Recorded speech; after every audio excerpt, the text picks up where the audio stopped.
সুপ্রভাত বন্ধুরা, কেমন আছো সবাই? এসবি ফ্যামিলিতে তোমাদেরকে জানাচ্ছি অনেক অনেক স্বাগতম।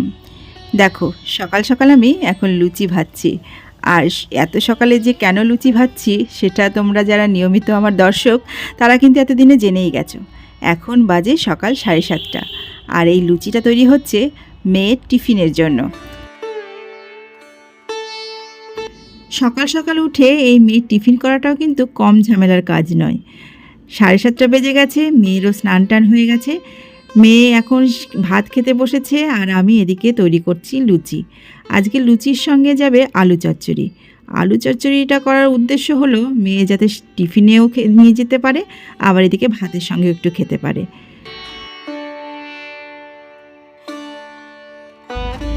খাওয়া দাওয়া করে মেয়ে এখন গেছে রেডি হতে। মেয়ে ওদিকে প্রায় রেডি হয়ে গেছে, আমিও এদিকে কিন্তু টিফিনটাকে গুছিয়ে দিচ্ছি। ওদিকে টোটো আসার টাইমও প্রায় হয়ে গেছে, আমি গিয়ে আবার ওকে চুলটা বেঁধে দেব। তো চলো টিফিনটাকে নিয়ে যাই। জুতো পরা হয়ে গেছে বাবা? রুমাল নিয়েছ? সর্দি লেগেছে তো নাকে।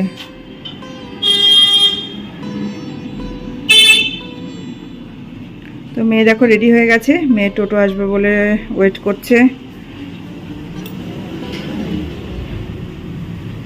আসছে?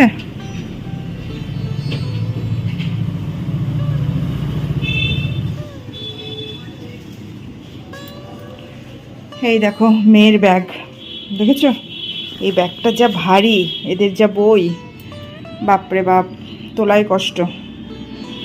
এত ভারী ব্যাগ নিয়ে প্রত্যেকদিন স্কুলে যাওয়া, ওই জন্যই টোটোতে পাঠিয়ে দিই।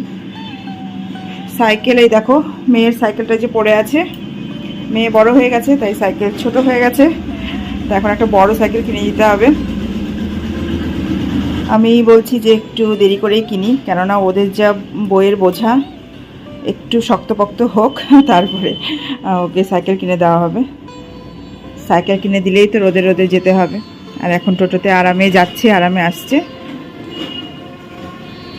ঠিক আছে বাবা, আমি ওইদিকে কাজে চলে গেলাম। হ্যাঁ, তুমি দরজা গেটটা আটকে দিয়ে চলে যাও।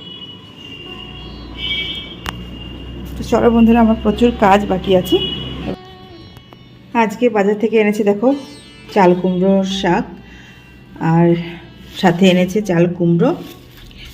আর এখানে দুদিন ধরে আমার স্টকে রয়েছে আমড়া, তো আজকে ভাবছি আমড়া চাটনিটা করে ফেলবো। কোনো কোনো দিন আমার বর এমন বাজার করবে যে তোমার দেখেই পছন্দ হবে না। আজকে এই যে চাল কুমড়ো শাকটা এনেছে, না ডগা ভালো আছে না পাতা ভালো। মাত্র কয়েকটা পাতা আমি দেখো বেছে নিয়েছি। এই পাতার আর কি শাক ভাজবো বলো? সেই জন্য ভাবলাম যে পাতাগুলো দিয়ে একটু চাল কুমড়োর পাতার বড়া করি। বড়া ভাজার জন্য অনেকে তোমরা কিন্তু বেসন ইউজ করো। আমি সাধারণত বড়াটাকে একটু মুচমুচে করার জন্য বেসনটা খুব কমই ইউজ করি। এ দেখো চাল এবং ডাল একসঙ্গে ভিজিয়ে রাখলাম, ঘন্টা দুয়েক ভিজে গেলেই মিক্সিতে এটাকে পেস্ট করে নেব। আর ওদিকে এখনও আমার প্রচুর কাজ বাকি আছে, চলো ডালটাকে ভিজাতে দিয়ে এবার কাজগুলো করে নিই। আমার কিন্তু ঘরটার গোছানো একদম কমপ্লিট। এই দেখো সব কিছু একদম গুছিয়ে নিয়েছি, আর বাইরে কিন্তু প্রচণ্ড মেঘ করেছে। এটা হলো আমার কন্যার ঘর, আর এই কন্যার ঘরটিকে আমি কিন্তু তার প্রয়োজনীয় জিনিস দিয়েই সাজানোর চেষ্টা করেছি।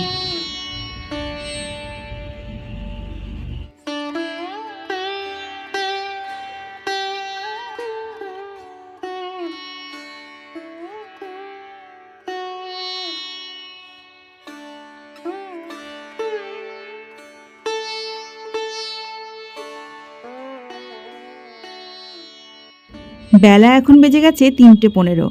এরই মাঝখানে কিন্তু আমি প্রচুর কাজ করে নিয়েছি। কাজকর্ম করে স্নান টান করে পুজো দেওয়া হয়ে গেছে। আর ওদিকে আমার রাজকন্যাও কিন্তু স্কুল থেকে বাড়ি চলে এসছে।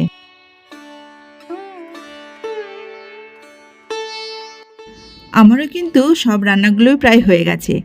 আজকে করেছি পেঁয়াজ ফোড়ন দিয়ে মুসুর ডাল, আর সেই সাথে আমড়ার চাটনি। আর এই যে দেখতে পাচ্ছ কুমড়ো পাতা, এই পাতার কিন্তু মুচমুচে বড়া ভেজে নেব, আর গরম গরম ভাতের সঙ্গে একদম জমে যাবে খাওয়াটা।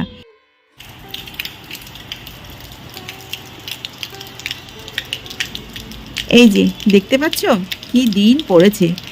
একটা দিনও এমন নেই যে বৃষ্টি হয় না। দিনের মধ্যে 3বার 4বার 5বার কতবার যে বৃষ্টি নামে তার কোনো ঠিক নেই। আর এই যে বন্ধুরা, তোমাদের সঙ্গে একটু শেয়ার করতে এলাম যে আমি বড়াটা ঠিক কিভাবে ভাজি। দেখতেই পাচ্ছ, কুমড়োর পাতাটাকে আমি ব্যাটারের মধ্যে ভালো করে মাখিয়ে তারপরে কিন্তু গরম গরম তেলের মধ্যে দিয়ে দিলাম। এই কুমড়ো পাতার বড়া কিন্তু বর্ষাকালেই খেতে বেশি ভালো লাগে, কেননা কুমড়ো পাতা তো বর্ষাকালেই ভালো হয়। আর এই যে চারিদিকে বৃষ্টি পড়ছে আর সঙ্গে থাকবে মুচমুচে বড়া ভাজা, দেখবে খাওয়াটা কেমন জমে যায়। তোমরা যারা এই পাতার বড়া কখনো খাওনি তারা কিন্তু এই বর্ষাতে একবার হলেও একটু ট্রাই করে দেখো, দেখবে তোমাদের খেতে ভালোই লাগবে। আর যদি তোমরা এই পাতার বড়াটা না করতে পারো তাহলে কিন্তু আমি এই ভিডিওর নিচে তোমাদেরকে লিংক দিয়ে দেব, যাতে এই রেসিপিটা দেখে তোমরা করে নিতে পারো। দেখতে দেখতে দেখো আমার কতগুলো বড়া ভাজা হয়ে গেছে। আমি কিন্তু প্লেটের মধ্যে এখন সাজিয়ে নিচ্ছি।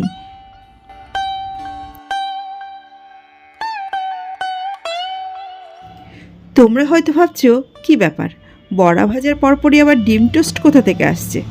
আসলে বন্ধুরা, এটা হলো সন্ধ্যাবেলার ভিডিও। সন্ধ্যা এখন বাজে 8টার একটু উপরে। না না, এটা কি সন্ধ্যা বলা যায়? সন্ধ্যা মোটেও নয়, এখন কিন্তু রাতই হয়ে গেছে।